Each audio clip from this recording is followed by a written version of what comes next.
আমি একটা শব্দ নিয়ে ফুল টাইম তাফসীর পেশ করব। বলেন সবাই কয়টা শব্দ? একটা। আমার কলিজার ভাইয়ের আওয়াজ দিয়ে বলেন কয়টা? আপনাদের যে সাউন্ড ভাই, আই উইশ যে মাহফিলটা রাতের বেলা হতো, মাহফিলটা ঐতিহ্যবাহী মাহফিল হয়ে যেত। আমাকে বলেন তো, যুবক হোক কিংবা মুরব্বী হোক, বৃদ্ধ হোক কিংবা বৃদ্ধ হোক, জীবনের একটা মুহূর্তে গিয়ে সবাইকে একটা স্বাদ গ্রহণ করতেই হবে। It is must. বলেন তো সেটা কিসের স্বাদ? মাশাআল্লাহ, what an amazing sound, really appreciated. বুঝে গেছেন মৃত্যুর স্বাদ। আজ আলোচনার সেন্ট্রাল থিম বা সাবজেক্ট ম্যাটার হচ্ছে ডেথ, মৃত্যু বা মত। আজকে মূল ওয়াজি হবে মৃত্যু নিয়ে। আল্লাহ তাআলা কোরআনে বলেছেন, কুল্লু নাফসিন যায়িকাতুল মউত, everyone has to take the test of death। প্রতিটা মানুষকে মৃত্যুর স্বাদ গ্রহণ করাবে এক সত্তা। বলেন তো সবাই তিনি কে?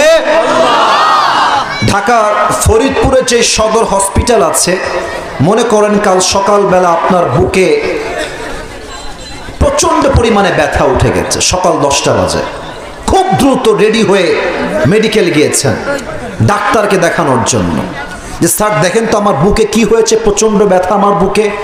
স্যার বলছে wait for a few minutes, একটু অপেক্ষা করেন আমরা দেখছি। আপনার হার্টের টেস্ট করানো হলো যে আপনার হার্টে আসলে কি সমস্যা, কেন আপনার বুকের ব্যথা করছে। 2 ঘন্টা পর ডাক্তার আপনাকে বললেন যে আপনি আমার রুমে আসেন, চেম্বারে ঢোকেন। আপনি গেলেন, দেখছেন ডাক্তারের চেহারাটা মলিন হয়ে আছে। ডাক্তার আপনাকে পেয়েই বলছে উই আর সো সরি, আমাদেরকে মাফ করবেন, আমরা অত্যন্ত দুঃখিত। আপনি বলবেন স্যার আমার হার্টে ব্যথা, আপনি বলছেন সরি, কারণটা কি স্যার, সমস্যা কোথায়? স্যার বলছে আপনার হার্টের যে কন্ডিশন দেখতে পাচ্ছি, আমার মনে হচ্ছে আপনি দুনিয়াতে 7 দিনের বেশি আর বাঁচতে পারবেন না। এই ফরিদপুরের ভাইরা, ডাক্তার বলছে আপনি দুনিয়াতে আছেন জাস্ট ফর 7 ডেজ, 7 দিনের জন্য। আমাকে দিল থেকে উত্তর দিবেন। ডাক্তার যখন বলবে আপনি 7 দিনের জন্য বাঁচবেন, এই কথা শোনার পরে আপনার কি আরামের ঘুম আর থাকবে? শান্তির খাবার আর থাকবে? দেখেন এবার বোঝেন, ডাক্তারের কাছে না আছে হায়াতের ক্ষমতা, না আছে মৃত্যুর ক্ষমতা, কিন্তু ডাক্তার যখন আপনাকে বলল আপনি 7 দিন বাঁচবেন আর বাঁচবেন না, আপনি অস্থির হয়ে গেলেন, আপনি পাগল হয়ে গেলেন। কিন্তু আপনার জীবনের সমস্ত ক্ষমতা যার হাতে, তিনি বলছেন কুল্লু নাফসিন যায়িকাতুল মউত লিকুল্লি উম্মাতিন আজাল ইযা জাআ আজালুহুম ফালা ইস্তাখিরুনা সাআতাও ওয়ালা ইস্তাকদিমুন। এই বান্দা, 7 দিন পরে নয়, তোর মৃত্যু এখনই, এই মুহূর্তে ফরিদপুরের এই মাহফিলের মাঠে এখনই হতে পারে। আল্লাহর কথা। ডাক্তার বলল আপনি অস্থির হয়ে গেলেন, দাড়ি রেখে দিলেন, সুদ বন্ধ করে দিলেন, হারাম রিলেশনশিপ ব্যাকআপ করে ফেললেন, সব ধার শোধ করে ফেললেন, ঘুষের ব্যবসা বন্ধ করলেন, সুদের কারবার বন্ধ করলেন ডাক্তারের কথায়। আর আল্লাহ আপনাকে বলল বান্দা তুই এখনই মরতে পারিস। আপনি সুদ ছাড়তে পারলেন না, আপনি দাড়িটা রাখতে পারলেন না, আপনি হারাম প্রেমকে ব্রেকআপ করে ফিরে আসতে পারলেন না, প্রিয় বোন আপনি পর্দাশীল হতে পারলেন না, প্রিয় মা আপনি স্বামীর খেদমতটা দিল থেকে করতে পারলেন না। এটাই প্রমাণ আপনি নামে মুসলমান হতে পেরেছেন, কাজে আপনি মুসলমান হতে পারেন নাই। নামে মুসলমান হয়েছেন বিধায় ডাক্তারের কথায় ঈমান তাজা হয়ে যায়, আর আল্লাহর কথায় আপনার ঈমানটা তাজা হয় না। নাম্বার 1, মৃত্যু এমন একটা বিষয়, যে কোনো বয়সে, যে কোনো সময়, যে কোনো টাইমে, anywhere, any place in the world, যে কোনো জায়গায় আপনাকে মৃত্যু দিয়ে পাকড়াও করবে একজন। তিনি কে? আল্লাহ। আরে ভাই জোরে কম, তিনি কে? এবার একটা প্রশ্ন করব সবাইকে, আমাকে জবান খুলে উত্তর দিবেন। টাইম ইজ টু শর্ট, আমাকে অল্প সময় ওয়াচ করতে হবে। আমার ফরিদপুরের ভাইয়েরা, এখানে অনেক যুবক এসেছেন, অনেক মুরব্বী আব্বাজান এসেছেন, অনেক মায়েরা বোনেরা দূর থেকে আমাকে শুনছেন। আমাদের এখন যিনি দেশের প্রধান উপদেষ্টা তার নাম হলো ডক্টর ইউনূস সাহেব। উনি যদি ভাবেন যে সব ক্ষমতা বাংলাদেশের now is in my hand, এটা আমার হাতে, আমার হাতে RAB, police, RAB, BDR, soldier, সেনাবাহিনী সব আমার হাতে। আমি একটা মাটির নিচে বিশাল বড় গুহা তৈরি করব, মাটির নিচে খুঁড়ে, এবং গুহার চতুর্পাশে থাকবে গ্লাস ফিটিং করা গেট, দরজা, আর তার পাশে পুরো এরিয়াটাই বেস্টন থাকবে লোহার দ্বারা। কেন আমি করব? যাতে করে আমাকে মালাকুল মউত অ্যাটাক করতে না পারে। আপনি যেখানেই পালিয়ে যান, মৃত্যুর থেকে পালানো কখনো কি সম্ভব হতে পারে? পারে পারে আইনামা তাকুন ইউদরিকুমুল মউত ওয়ালাউ কুনতুম ফি বুরুজিম মুশাইয়াদা। আল্লাহ বলছে, বান্দা যেখানেই পালিয়ে যাও, সুড়ঙ্গ তৈরি করে পালিয়ে যাও, ডাজন্ট ম্যাটার, এটা কোনো ব্যাপার না। ওয়ালাউ কুনতুম ফি বুরুজিম মুশাইয়াদা, তুমি যেখানেই পালাও না কেন, even if you stay in the towers of lofty construction, বিশাল লম্বা পাথর দিয়ে লোহা দিয়ে ঘিরে যতই বাড়ি বানাও, মৃত্যুর মাধ্যমে তোমাকে পাকড়াও করবে একজন। তিনি কে? এবার আসুন আমরা মৃত্যুকে দুইটা ভাগ করার চেষ্টা করি। Look at my two fingers, দুইটা আঙ্গুল দেখেন। বলেন সবাই, মৃত্যু কয় ভাগ? আওয়াজটা আগের চেয়ে কমে গেল কম্পারেটিভলি। বলেন কয় ভাগ? সব তাজা যুবক এখানে, 20-30 জন মুরব্বী আব্বাজান হবে। Maximum people they are very young, they have to be strong, they have to be powerful, they have to be energetic. ঠিক কিনা বলেন? বলেন সবাই, মৃত্যু কয় প্রকার? এক, the death of people, those who perform the salah. And number 2 is the death of people, those who do not perform the salah. এক হচ্ছে নামাজি বান্দার মরণ, আর এক হচ্ছে বেনামাজি বান্দার মরণ। আমি জাস্ট শর্টকাটে বলছি, look at my face, pay your attention and listen to me with full concentration. মনোযোগ যেন ডান বামে উড়ে না যায়, মনোযোগ দেন। নামাজি বান্দা যে হবে, মালাকুল মউত তার সামনে মৃত্যুর সময় আসবে। মালাকুল মউতের dress, it will be white colour, দেহের পোশাক হবে সাদা, দেখতে হবে looking like a very young and handsome man, একদম সুদর্শন তাগড়া যুবক, এবং তার হাইট হবে লম্বা হাইট, তার চেহারায় থাকবে লম্বা দাড়ি, এবং পুরো চেহারাটা হবে নুরানি চেহারা। এসেই বলবে, হাদিস শোনেন, ইয়া আইয়াতুহান নাফসুল মুতমাইন্না উখরুজি ইলা মাগফিরাতিল্লাহি ওয়া রিজওয়ানি। এই নামাজি যুবক, এই নামাজি বান্দা, এই নামাজি আম্মা জান, ও নামাজি আব্বা জান, আসেন। মালাকুল মউত ডাকবে, আসেন। কোথায় যাব? ইলা মাগফিরাতিল্লাহি ওয়া রিজওয়ানি। আরে ভাই আসেন তো, আল্লাহর জান্নাত আপনার জন্য অপেক্ষায় অপেক্ষমান রয়েছে। সুবহানাল্লাহ। This is the death of people, those who perform the salah. Okay, let me give you example. এটা আমার হাতে একটু বলতে হবে, এইটার নাম কি? মাশাআল্লাহ, আপনার খুবই অ্যাক্টিভ, মাশাআল্লাহ, ইটস রিয়েলি অ্যাপ্রিশিয়েটেড। এটার নাম কি ভাইরা আমার? আর একটা প্রশ্ন করবো, ডোন্ট টেক ইট নেগেটিভলি, একটু উত্তর দিলে আমি খুশি হব। এটা কি গোল না চারকোনা? আল্লাহর হাবিব বলেছেন, কাফাম মিন আকফানিল জান্নাহ ওয়া হানুত মিন হানুতিল জান্নাহ। জান্নাতি বান্দার রূহকে, নামাজি বান্দার রূহকে কবজ করবার জন্য আল্লাহ তাআলা জান্নাত থেকে একটা লাল রেশমি রুমালের চাদর দুনিয়াতে পাঠাবে। মালাকুল মউত ডান হাত দিয়ে রূহটা কবজ করবে, আদবের সাথে রূহটাকে রুমালে রাখবে, সুন্দর করে রুমালটা ভাঁজ করে, কাফাম মিন আকফানিল জান্নাহ ওয়া হানুত মিন হানুতিল জান্নাহ, আপনার রূহটাকে নিয়ে মালাকুল মউত ইল্লিয়িন তথা জান্নাতের ঠিকানায় পৌঁছায় দিবে। নামাজি বান্দার মরণ, বেনামাজি বান্দার মরণ কেমন হবে? মনোযোগ বাড়ায় দেন। আমি জানি না আমি আর কবে আসবো এলাকায়, বা আদৌ আসবো কিনা আল্লাহ মালুম। হতে পারে এটাই আমাদের জীবনের শেষ ওয়াজ, শেষ কথা। এখানে অনেক যুবক এসেছো, আমার কথায় তোমরা রাগ কইরো না। অনেকে এসেছে আসরের নামাজটাও পড়ে নাই, মাহফিল করে বাসায় যাবে, মাগরিবটাও তারা পড়বে না। ইভেন অনেক যুবক এখানে এসেছো, হাসবা না, আমাকে বলতে দাও, কথার পরে হাইসো না, একটু অনুধাবন করো যে আমি আসিফ হুজুর কি বললাম।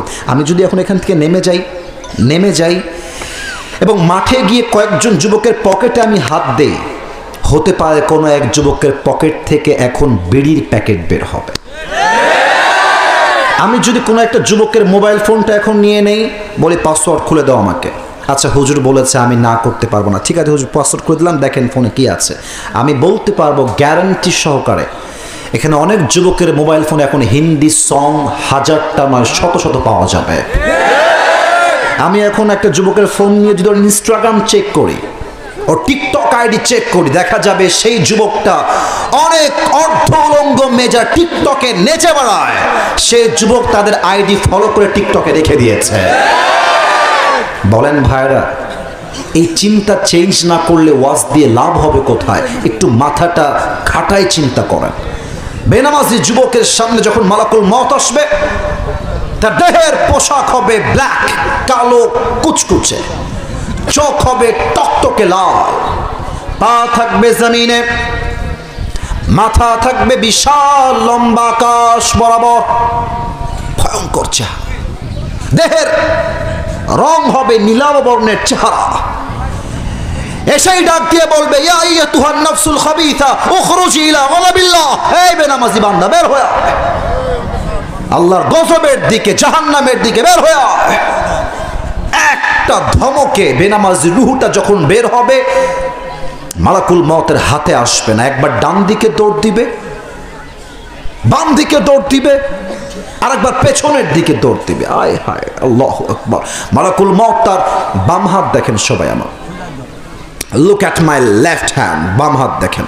মালাকুল মওত তার হাতটা পেছনের দিকে পজিশনে নেবে, পেছন থেকে হাতটা নিয়ে বেনামাজি যুবকের দিকে, মুরব্বির দিকে একটা থাবা দিবে রুহটা কবজ করবার জন্য। রুহটা যখন ধরবে, বুক থেকে এমনে টেনে ছিচড়ে বের করবে।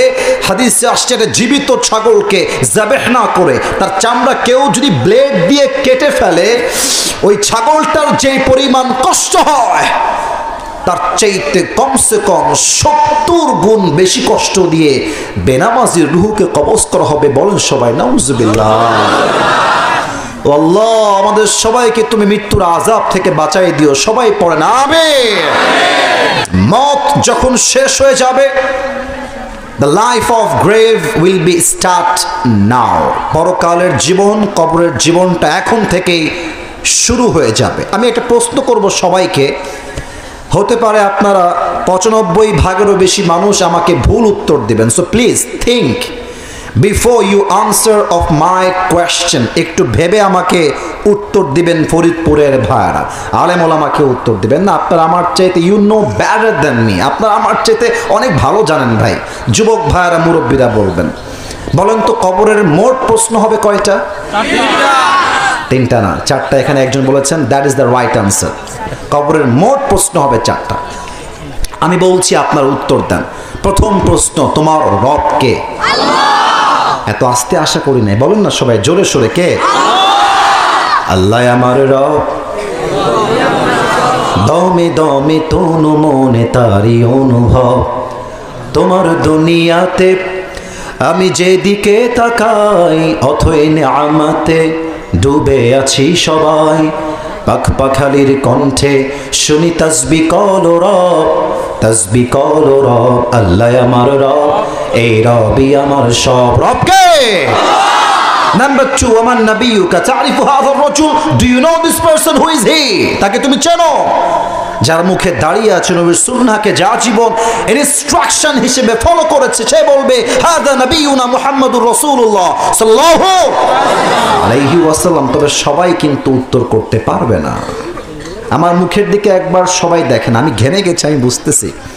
I am not looking nice right now, জানি। তবে একটা রিভিউ চাই, ভালোবেসে রিভিউ চাই, কমেন্ট চাই, মন্তব্য চাই সবার থেকে। আমার মুখে যে লম্বা চাপ দাঁড়িয়ে আছে, এই যে একটু আব্বাজান ওনাকে নিয়ে পেছনে যান, সোনামণিকে নিয়ে পেছনে যান, নয় ওর আওয়াজে আমার ডিস্টার্ব হচ্ছে। তো একটা কথা বলতে গেলে mindset that should be fresh. এটা ফ্রেশ না হলে কথা সুন্দর হয় না। আমার দিকে সবাই তাকান। এই দাড়ি রেখে ফরিদপুরের ভাইয়েরা আমাকে কি আনস্মার্ট লাগতেছে? মাশাআল্লাহ, আবার কোন আনস্মার্ট লাগতেছে। অনেক মেয়ে এখানে আছেন, আপনারা আমার কথায় রাগ টাগ কইলেন না আমার প্রিয় বোনেরা। কিছু মেয়ে আছে এদের দাড়ি দেখলে গায়ে একটু চুলকায়, মানে দাড়িওয়ালা তো পছন্দ হয় না। আমার আফসোস এক জায়গায়, এই মেয়েদের গাঞ্জাখোর পছন্দ হয়। ওয়াই কেন? দিনদার যুবক কি দোষ করলো আপনার কাছে? গাঞ্জাখোর কেন পছন্দ হয় মেয়েদের? আমার মানে রুচি বুঝে আসে না। রুচি কি এত খারাপ হয় একটা মানুষের? আর যেই মেয়েদের গাঞ্জাখোর পছন্দ, এরা বাসও খায় সেই লেভেলের বাস। কারণ গাঞ্জাখোর যুবক তো নিজের জীবনের মূল্য নিজেই বোঝে না, ও তার বউয়ের জীবনের মূল্য বুঝবে কেমন করে? ফরিদপুরের যুবকেরা, বোনেরা ভালো হয়ে যান, মাসুদা বেগম ভালো হয়ে যান। আর অনেক মেয়েকে আমি নিজের চোখে দেখেছি। আমি অলসো যুবক পার্সন, আমাকে তোমার বুঝতে হবে, তোমরা বুঝবা আমাকে, আমি বুঝবো তোমাদেরকে। কথা ঠিক আছে কিনা বলো? বলবে যে আপনার মুখে দাড়ি আছে তো, দাড়িটা আমার পছন্দ হচ্ছে না, আমার দাড়ি দেখলে একটু খ্যাত মনে হয়, একটু মুরব্বি লাগে। তো মেয়েদের কথা মেয়েদের মতোই বলবে, তুমি মরদ মানুষ, তোমার কথা হবে বীর পুরুষের মতো, লাউড অ্যান্ড ক্লিয়ার কথা। অনেকের গায়ে লাগবে, I know that very well, but सच तो सच है मेरे दोस्त, इसे कोई इनकार नहीं कर सकता। সত্য আজীবন সত্যই থাকে। যেই মেয়ে আমাকে দাড়ির জন্য বিয়ে করতে চাইবে না, সোজা কথা, তার মতো মেয়ে আমার বউ হওয়ার কোনো যোগ্যতাই রাখে না। আর যেই মেয়ে আমাকে দাড়ির জন্য বিয়ে করবে, সেই তো আমার বউ হওয়ার যোগ্যতা রাখে। আমরা বলবো হাদা নবিয়ুনা মুহাম্মাদুর রাসূলুল্লাহ সাল্লাল্লাহু আলাইহি ওয়াসাল্লাম। উত্তর দেওয়ার জন্য শর্ত, নবীর সুন্নাহকে মানতে হবে। নাম্বার 3 বলা হবে ওমা দীনুক, তোমার ধর্মের নাম কি? বলেন সবাই, ধর্মের নাম ইসলাম। ফেরেশতা রাগ দিয়ে বলবে, ভাই how do you know that? কেমনে তুমি জানো তোমার রব হচ্ছে আল্লাহ তাআলা, শেষ নবী হচ্ছে এই নবী? তোমার ধর্মের নাম ইসলাম, how do you know that? ওয়ামা ইলমুক, what's the source of your knowledge? তোমার জ্ঞানের উৎস কোথায়? আমরা বলবো আমাদের জ্ঞানের উৎস আল কোরআন, ঠিক কিনা? আল্লাহ বলবে, এই ফেরেশতা থামো থামো, আর প্রশ্ন করো না, আমার বান্দার কবরটাকে এখনই জান্নাতের বাগান হিসেবে কবুল করে না, আমার বান্দার কবরটাকে 70 গজ লম্বা করে দাও, সুবহানাল্লাহ। কবরে যাওয়ার পূর্বে, মৃত্যুর পূর্বে সবাইকে 2টা আমলে ফোকাস করতে আবদার রাখবো। 2টা আমল বলে শেষ করব। তবে আমার একটা ইচ্ছা আছে, দোয়া না করে আমরা কেউ ডান বাম আজকে হব না। রাজি আছেন তো? হ্যাঁ, কেউ যদি উঠে যায়, লুঙ্গি তো আছে নাকি, টান দিবেন। তবে লুঙ্গি এবং প্যান্ট টান দেওয়ার সময় খেয়াল রাখবেন যেন লুঙ্গি এবং প্যান্ট পরিপূর্ণ খুলে না যায়। এসেছেন আপনার ইচ্ছায়, যাবেন আপনি আমার ইচ্ছায়, ঠিক কিনা বলেন? আমার দিকে তাকায় বলেন, মৃত্যুর পূর্বে আমল লাগবে মোট কয়টা? 1। আপনার হৃদয়ে ভয় থাকতে হবে এক সত্তার। বলেন সবাই, তিনি কে? This is called in Arabic তাকওয়া। এটার নাম হচ্ছে আরবিতে তাকওয়া। আমি তাকওয়া দিয়ে 3টা এক্সাম্পল দিব অ্যান্ড এই চ্যাপ্টারটা শেষ করব। নাম্বার 1 এক্সাম্পল দিব আমার কলিজার টুকরা সম্মানিতা বোনদেরকে নিয়ে। এটাকে কেউ আবার নেগেটিভলি নেবেন না, নেগেটিভলি নেবেন না। দেখেন, বোরকা পড়লে কিন্তু আসলে দিনদার চরিত্রবান মুত্তাকি মেয়ে হওয়া যায় না। বুঝাই বলছি। দেখবেন অনেক মেয়ে আছে হাতেও মোজা, পায়েও মোজা, even I feel so shocked যে পুরো মুখটাই নেকাব দিয়ে ঢাকা। এই মেয়েটা হিজাব পরে, নেকাব পরে, হাতে মোজা, পায়ে মোজা, আমি সচক্ষে দেখেছি। বোরকাওয়ালি মেয়ে পার্কে গিয়ে বাদাম খাচ্ছে আর বয়ফ্রেন্ডের সঙ্গে বোরকা পরেই নষ্টামি করে বেড়াচ্ছে। देखने में भी यार ये तो अभी के भी जन्नत से भाग के दुनिया में आई है, इतनी अच्छी लड़की कोई भी नहीं हो सकता। नो नो, অনেক ভালো মেয়ে। কিন্তু যখন আমি দেখি বোরকা পরে মেয়েটা রাস্তায় বয়ফ্রেন্ডের সঙ্গে প্রেম করে বেড়ায় বোরকা পরে, তখন আমাকে বলতে বাধ্য হতে হয় যে উপরে ফিটফাট, ভেতরে পুরোটাই সরল ঘাম। আমার কলিজার টুকরা বোনেরা, মুত্তাকি হওয়ার জন্য বোরকার আগে আপনার চরিত্র ভালো হওয়া লাগবে যুবক ভাই। দুই নাম্বার কথা, আমার কলিজার টুকরা মুরব্বী আব্বাজান, জানি আপনারা সীমিত এসেছেন, বাট একটা কথা বলছি, আপনার শত্রু হিসেবে নয়, আপনার বন্ধু হিসেবে। মুরব্বীদেরকে আমি দেখেছি 5 ওয়াক্ত নামাজ মসজিদেই পড়ে, তবে আফসোস লাগে 5 ওয়াক্ত নামাজ মসজিদে পড়ে, মুখে সাদা দাড়ি, চাপ দাড়ি, পাঞ্জাবি পরে, পায়জামা পরে, লুঙ্গি পরে, টুপিও পরে। এইরকম মুরব্বীকে আমি সচক্ষে দেখে বলছি, চায়ের দোকানে বসে বাম পায়ের উপরে ডান পা তুলে আর ওপেনলি চায়ের দোকানে সবার সামনে বসে, বলো মিথ্যা বললাম না সত্যি বললাম? আব্বাজান, আপনি আপনার জীবনের শেষ বয়সে এসে বিড়ি টানেন, আপনার বিড়ি টানা দেখে হাজার যুবকের ঈমান চরিত সব নষ্ট হয়ে যায়। লাস্ট এক্সাম্পল আমি যুবক ভাইদেরকে দিতে চাই, তবে আমি তোমার বন্ধু, তুমি আমাকে শত্রু ভেবো না, ঠিক আছে? তুমি ভাবতেছো যে হুজুর মাশাআল্লাহ যতই কম হুজুর, আমি 5 ওয়াক্ত নামাজ ঠিকঠাক কিন্তু পড়ি হুজুর, কিন্তু বেশিরভাগ যুবক 5 ওয়াক্ত নামাজ পড়লে কি হবে, রাতের বেলা অশ্লীল ভিডিও না দেখলে ঘুম আসে না। হাজার যুবক আছে নামাজ পড়ে জুমার নামাজ বের হয়ে এসেই জান আমি তো নামাজে ছিলাম। আচ্ছা বলেন, যেই নামাজ পড়ে আপনি আপনার জানকে ভুলতে পারলেন না, সেই নামাজ দিয়ে আপনি আল্লাহকে ভয় করবেন কেমন করে, ঠিক কিনা বলেন? তাকওয়া শুধু মুখের বলি হলে হবে না, তাকওয়া থাকবে দিলের ভেতরে, তাকওয়া থাকবে অন্তরের ভেতরে, ঠিক কিনা? প্রিয় ভাইরা আমার, অনেকে বলবে যে হুজুর তাকওয়া তো আছে, বাট আল্লাহ তো আমাকে অর্থ দেয় না, সম্পদ দেয় না, টাকা দেয় না। সুদখোর, সুদ খায়, টাকার কোনো অভাব নাই। তাদের জন্য উত্তর হচ্ছে একটা, আমরা যারা এখানে এসেছি আমরা মধ্যবিত্ত পরিবারের সন্তান। আমি আমার একটা ওয়াজে বলেছিলাম, মধ্যবিত্ত পরিবারের সন্তান মানে একটা ব্র্যান্ড। সাইকেল দিবেন চলবে, বাইক দিবেন চলবে, কার দিবেন চলবে, হেঁটে আসতে বলবেন তাও চলবে, ভাত দিবেন ডাল দিবেন চলবে, ভাত দিবেন ভর্তা দিবেন চলবে, ভাত দিবেন গোস্ত দিবেন চলবে, ভাত দিবেন 1 গ্লাস পানি দিবেন, একটা কাঁচামরিচ দিবেন, পান্তা ভাত হলেও আমার চলবে। আমি মধ্যবিত্ত পরিবারের ছেলে, আমি বড়লোক ঘরে ধাপুস ধুপুস খেয়ে বড় হওয়া ব্রয়লার মুরগি না। আমি চাইলে যেমন আরাম করতে পারি, আমি চাইলে তেমন কঠোর পরিশ্রম করতে পারি যুবক ভাই। অতএব আমার হৃদয়ে আল্লাহর ভয় আছে মানেই যে আমি রিচ হয়ে যাব, বড়লোক হয়ে যাব, it doesn't mean like that. বরং আমার বিশ্বাস সুদখোর দুনিয়ায় অনেক কিছু পাবে, তার কবরটা হবে শূন্য কবর। আর মধ্যবিত্ত পরিবারের সন্তান অন্তরে আল্লাহর ভয় থাকবে, হয়তো দুনিয়া খালি থাকতে পারে, বাট জান্নাতে কোনো কিছু আমার অভাব থাকবে না, ঠিক কিনা বলেন? 1 নাম্বার, আপনার হৃদয়ে ভয় থাকবে, 1 সত্তার আওয়াজ দিয়ে বলেন সবাই তিনি কে? 2 নাম্বার আমল, শেষ আমল। একটা প্রবাদ বাক্য আছে, শেষ ভালো যার সব ভালো তার। Time is too short, just একটা এক্সাম্পল দিয়ে শেষ করছি। মনে করেন আমি আসিফ হুজুর, আর আমার পাশে আছেন আমাদের প্রিয় হুজুর শামসুল হক সাহেব। আমি আমাদের 2 জনকে দিয়ে একটা এক্সাম্পল দিচ্ছি। আমি মাহফিল শেষ করে বাসায় গেলাম, রাত বাজে 12টা, তাহাজ্জুদের নামাজ শুরু করলাম 12টার সময়। 1টা, 2টা, 3টা, 4টা, 5টা বেজে যায়, তাহাজ্জুদ শেষ হয় না। অন এন অ্যাভারেজ আমি 80 রাকাত তাহাজ্জুদ পড়লাম। আসসালামু আলাইকুম ওয়া রাহমাতুল্লাহ, আসসালামু আলাইকুম ওয়া রাহমাতুল্লাহ। 80 রাকাত শেষ, মনে মনে ভাবছি কি রে, আমি তো উজু করতে ভুলে গেছি। বলেন 80 রাকাতের কোনো দাম আছে?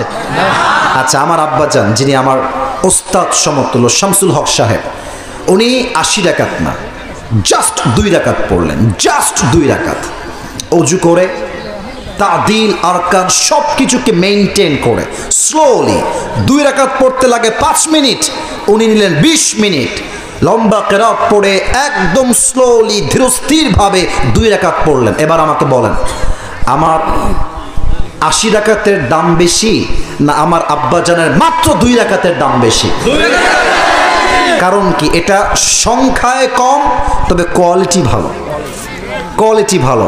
দেখেন, আপনি যখন বিয়ে খেতে যান, বিয়ে খেতে দেখবেন জামা আছে 20টা, আপনি পরেন 1 একটা মাত্র, কারণ কি কোয়ালিটি ম্যাটার। 19টা জামার কোয়ালিটি কম, একটা জামা ব্র্যান্ডের জামা, ওইটার দাম বেশি। আল্লাহ বলছে বান্দা অধিক আমল জরুরি নয়। আল্লাযী খালাকাল মাউতা ওয়াল হায়াতা লিয়াবলুয়াকুম আইয়ুকুম আহসানু আমালা। আমি আল্লাহ জীবন দিয়েছি, মরণ দিয়েছি, এটার জন্য নয় যে তোমাদের মাঝে কে কত বেশি আমল করে, বরং এটার জন্য দিয়েছি আইয়ুকুম আহসানু আমালা, আইয়ুকুম আকসারু আমালা নয়। আল্লাহ দেখতে চায় আমার বান্দা কতটুকু করে এবং এটা কতটা সে কোয়ালিটি ম্যাটার করে করে। সুবহানাল্লাহ পড়বেন না আপনারা সবাই? একটা হাদিস তো মক্তবে সবাই পড়েছেন, আখলিস দীনাকা ইয়াকফিকা আল আমালুল কলিল। বান্দা আমল অনেক বেশি হওয়া জরুরি নয়, আমল হবে কম, তবে তা হবে ইখলাসের সাথে। একটা আমল জান্নাতে যাওয়ার জন্য যথেষ্ট হয়ে যাবে। সুবহানাল্লাহ। আল্লাহ সবাইকে দুইটা আমল করার তৌফিক দান করুক। পড়েন সবাই আমিন।